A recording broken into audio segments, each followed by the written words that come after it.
श्रीराम समर्थ. श्री गोंदवलेकर महाराज प्रवचने दिवस 158. भगवंत आणि मी वेगळे नाहीत.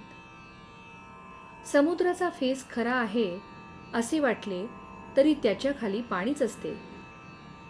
असत्य हे नेहमी सत्याला धरूनच राहते. जे नाही ते तोंडाने सांगणे ही माया.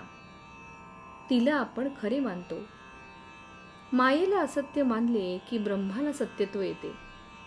आपण मायेच्या पाठीमागे जातो, पण माया ही मृगजळाप्रमाणे आहे असे जेव्हा समजते तेव्हा आपण स्वस्थ होतो.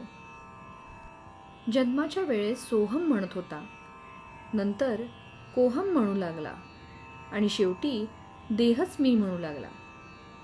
वास्तविक सूर्य आणि त्याचे किरण हे जसे वेगळे नाहीत, त्याप्रमाणे भगवंत आणि मी वेगळे नाहीत. सत्य म्हणजे अखंड टिकणारे ते, म्हणजे परमात्मा स्वरूपच होय. सच्चिदानंद स्वरूपाच्या ठिकाणी मन चिकटून राहणे यालाच अनुसंधान असे म्हणतात. भगवंता वाचून इतर सर्व म्हणजेच उपाधी होय. मला कळत नाही असे वाटणे ही परमार्थाची पहिली पायरी आहे. आणि मी आणि भगवंत वेगळे नाही असे अंगी मुरणे ही शेवटची पायरी होय.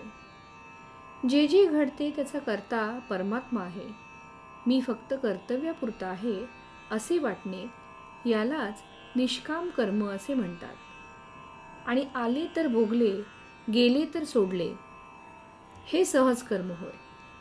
दोष बाधू नयेत अशा रीतीने केलेले कर्म हे ज्ञानयुक्त कर्म होय. आणि ईश्वराच्या स्मरणात केलेले कर्म त्याला निरासक्त कर्म असे म्हणतात. अमुकच फळ मला मिळावे ही वृत्ती सोडणे याचे नाव निरासक्ती होय.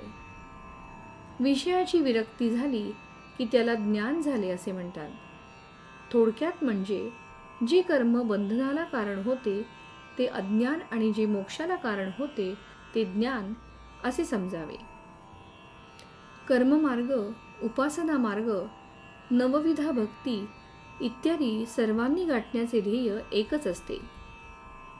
लग्नात ज्याप्रमाणे अमुक एक खर्च मी जास्त करीन, दुसरा कमी करीन असे माणूस म्हणतो, पण मुख्य कार्य हे मुलीला नवरा गाठून देणे, त्याप्रमाणे भगवंताची भेट होणे हे मुख्य होय.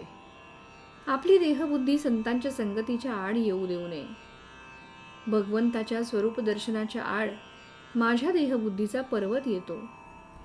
सर्व साधनांचा उपयोग अभिमान नाहीसा करण्यासाठी असतो. नामस्मरणाने हे काम लवकर होते आणि म्हणूनच सर्व साधनांचे सार भगवंताचे नाम हेच आहे. ते आपण श्रद्धापूर्वक घ्यावे आणि भगवंताशी एकरूप व्हावे. आपण प्रयत्न करीत असताना भगवंत माझ्या पाठीशी आहे ही भावनाच आपल्याला उद्धरून नेईल याची खात्री बाळगा आणि भगवंताच्या नामात आनंदाने कालक्रमणा करा. तात्पर्य, आज तुम्हाला जेवढा वेळ रिकामा मिळतो तेवढा सगळा भगवंताच्या नामात घालवण्याचा प्रयत्न करा. श्रीराम समर्थ.